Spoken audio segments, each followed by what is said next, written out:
Hoy es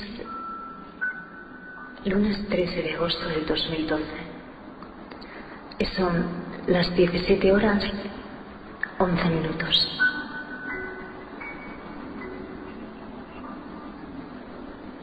El elevado grado de fidelidad del mecanismo de replicación del DNA requiere la existencia de un mecanismo de corrección de pruebas.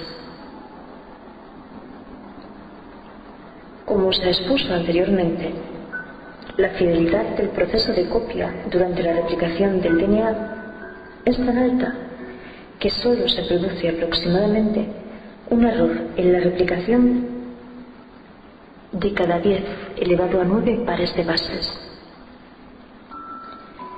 Esta fidelidad es mucho mayor de la que se esperaría teniendo en cuenta la exactitud del apareamiento de bases complementarias y que las parejas estándar de bases complementarias no son las únicas posibles.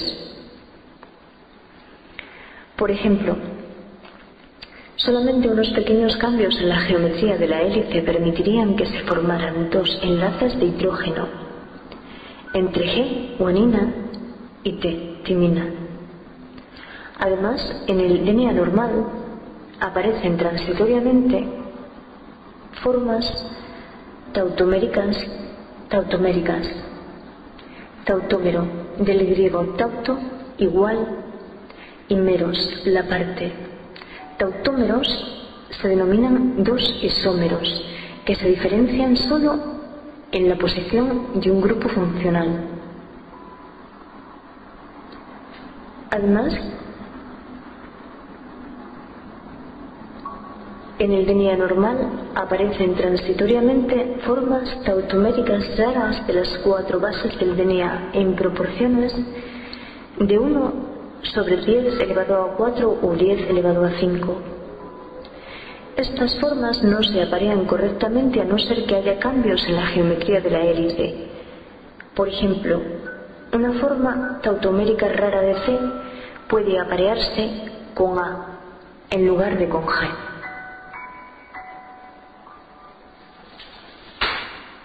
Si la DNA polimerasa no actuara cuando se forman apareamientos incorrectos de bases entre un desoxirribonucleósido trifosfato entrante y el patrón de DNA, el nucleótido incorrecto sería incorporado a menudo en la nueva cadena de DNA, lo que daría lugar a mutaciones frecuentes. Sin embargo, la elevada fidelidad del proceso de replicación del DNA no depende solamente del proceso de apareamiento de bases inicial, sino también de varios mecanismos de corrección de pruebas que actúan secuencialmente corrigiendo cualquier apareamiento incorrecto inicial que haya podido ocurrir. La DNA polimerasa lleva a cabo el primer paso en el proceso de corrección de pruebas justo antes de la adición de un nuevo nucleótido a la cadena en crecimiento. Este mecanismo se descubrió a partir de estudios con distintas DNA polimerasas, incluyendo una producida por el virus bacteriano T7 que se replica dentro de E. coli. El nucleótido correcto tiene mayor afinidad por la polimerasa en movimiento que el nucleótido incorrecto porque la pareja de nucleótidos correcta es energéticamente más favorable. Además, después de la unión del nucleótido, pero antes de que sea incorporado covalentemente a la cadena en crecimiento, la enzima tiene que sufrir un cambio conformacional en el que sus dedos, entre comillas fenomenológicas, se cierran alrededor del centro activo. Como este cambio ocurre más fácilmente con las parejas de nucleótidos correctas que con las incorrectas, permite que la polimerasa compruebe 2 veces la geometría exacta de las bases apareadas antes de que catalice la adicción de nucleótidos. La siguiente reacción de corrección de errores se conoce con el nombre de corrección exonucleolítica de pruebas y actúa inmediatamente en aquellos casos raros en los que un nucleótido incorrecto se ha unido covalentemente a la cadena en crecimiento.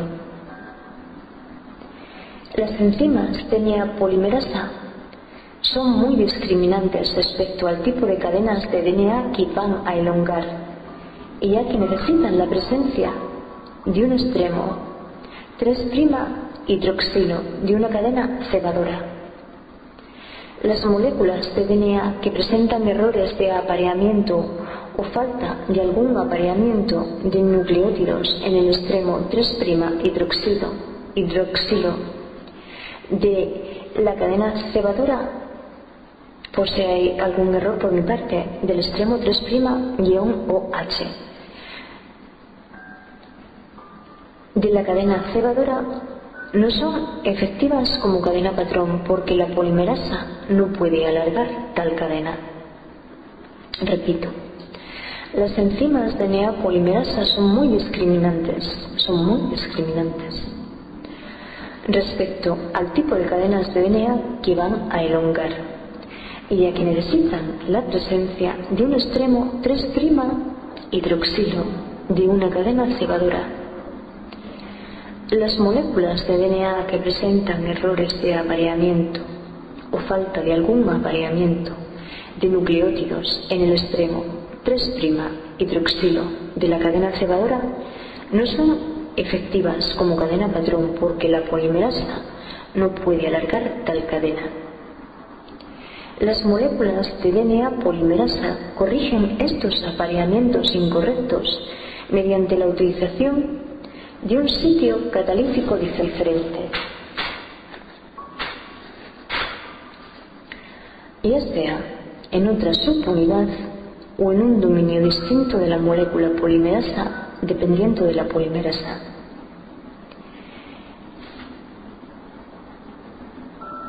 Esta exonucleasa correctora 3' a 5' corta cualquier residuo desapareado del final de la cadena cebadora y continúa hasta que se ha eliminado un número suficiente de nucleótidos del extremo 3' como para regenerar un extremo con bases apareadas correctamente y que pueda cebar la síntesis de DNA. De esta forma, la DNA polimerasa actúa como una enzima autocorrectora que elimina sus propios errores de polimerización a medida que avanza por el DNA. Las propiedades de autocorrección de la DNA polimerasa requieren la presencia de un extremo de DNA formado por un apareamiento perfecto de bases y aparentemente para una enzima de este tipo no es posible iniciar la síntesis de nuevo. Por el contrario, las enzimas RNA polimerasa involucradas en la transcripción génica no necesitan un mecanismo eficiente de autocorrección. Los errores en la transcripción del RNA no pasan a la generación siguiente y la existencia ocasional de una molécula defectuosa no es relevante a largo plazo. Así pues, las RNA polimerasas son capaces de iniciar una nueva cadena de polinucleótidos en ausencia del cebador. En la síntesis de RNA y también en el proceso de traducción de RNA mensajero a proteína se encuentra una frecuencia de error aproximadamente 1 de cada 10 elevado a 4 eventos de polimerización. Este nivel de error es 100.000 veces mayor que en la replicación del DNA, donde una serie de procesos de autocorrección hacen que el proceso sea fiel en alto grado.